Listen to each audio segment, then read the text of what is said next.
મોરબીના હળવદ તાલુકાના રાણેકપર ગામની સીમમાં વરસાદને ખેતીના પાકમાં પાણી ભરાઈ ગયા છે। ખેતરો જળબંબાકાર થતા વાવેતર કરેલો કપાસનો પાક સંપૂર્ણપણે પાણીમાં ગરકાવ થઈ ગયો। સ્થાનિકોના જણાવ્યા મુજબ વર્ષોથી આ વિસ્તારમાં પાણીના નિકાલની કોઈ યોગ્ય વ્યવસ્થા કરવામાં આવી નથી।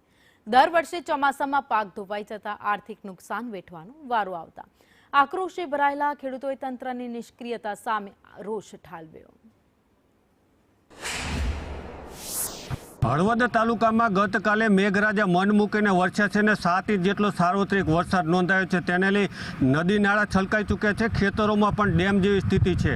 અત્યારે આપણે હળવદ તાલુકાના રાણેકપર ગામની સીમમાં આવ્યા છે। રાણેકપર ગામની સીમમાં કપાસ છે તે પાણીમાં ગરકાવ થઈ ગયો છે। વર્ષથી ભરાય પાણીનો કોઈ નિકાલ નથી। કઈ તો એ નથી કોઈ આવડે કરતા નિકાલ।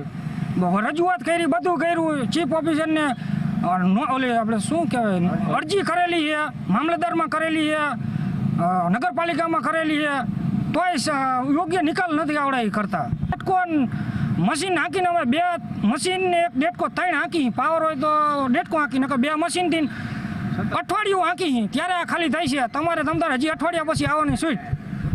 કેટલું નુકસાન ગણી શકાય? આ વીઘે 15 મણ કપા થાય વરોવરા, એ બધું હવે ફેલ। તો આ રાણેકપર ગામની સીમની સમસ્યા છે કે અહીંયા વર્ષોથી પાણી ભરાય છે અને 10-12 વર્ષથી કપાસનો પાક નિષ્ફળ જાય છે। પરમાર, સંદેશ ન્યૂઝ, મોરબી।